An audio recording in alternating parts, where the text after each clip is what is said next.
All right, so with treatment planning and music therapy, it's very similar to what a speech and language pathologist would do, what any other therapist would do. You're looking at a goal, an objective. How can I make it measurable and yet, again, individual based? And so one of the only, there's two assessments that we mainly use in the school systems.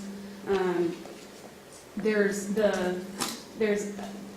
the individual music therapy assessment profile, which is to document progress. Okay, this is an assessment that looks at all developmental domains through music, and then assesses a percentage of the time that the child is able to do the task in the book. It's not based off of a norm. That's the only unfortunate part that we have here.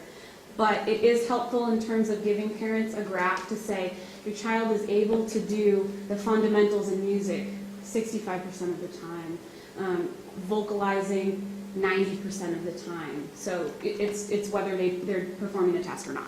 Okay. But the reason why I like this is that each developmental domain is looked at through music. And so a lot of children score really nicely on this, and it shows the importance of music therapy on the IEP. Okay, so this is one. The other assessment that they have that you'll see probably more so in the school system is whether or not a child should be eligible for music therapy services. And that one, I believe, is made by a similar company. And it's based off of, again, they tried to make it as standardized as they could. The items, it's very challenging to make them all the same. And so they put a CD with it.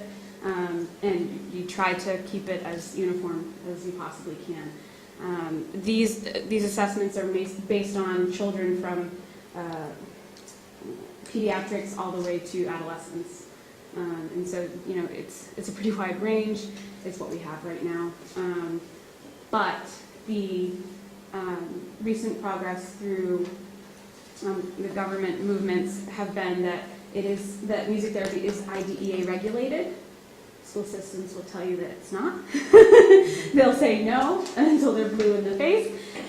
But a music therapy assessment can be asked for by a parent just as a neuropsych eval is demanded. Okay, and so a lot of school systems will sit there and say no.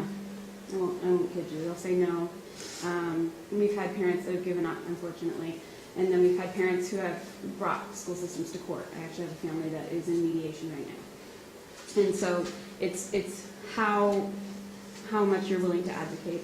Some parents have literally gone through years of advocating and finally gotten the service. It's all about money, unfortunately. But when you have the data to back up the child's progress, it makes it a heck of a lot easier. And so the handouts that we gave you were from the American Music Therapy Association. And if you didn't get them, I believe there's more over here. But it states the paperwork on how music therapy is a provided service. It is IDEA regulated.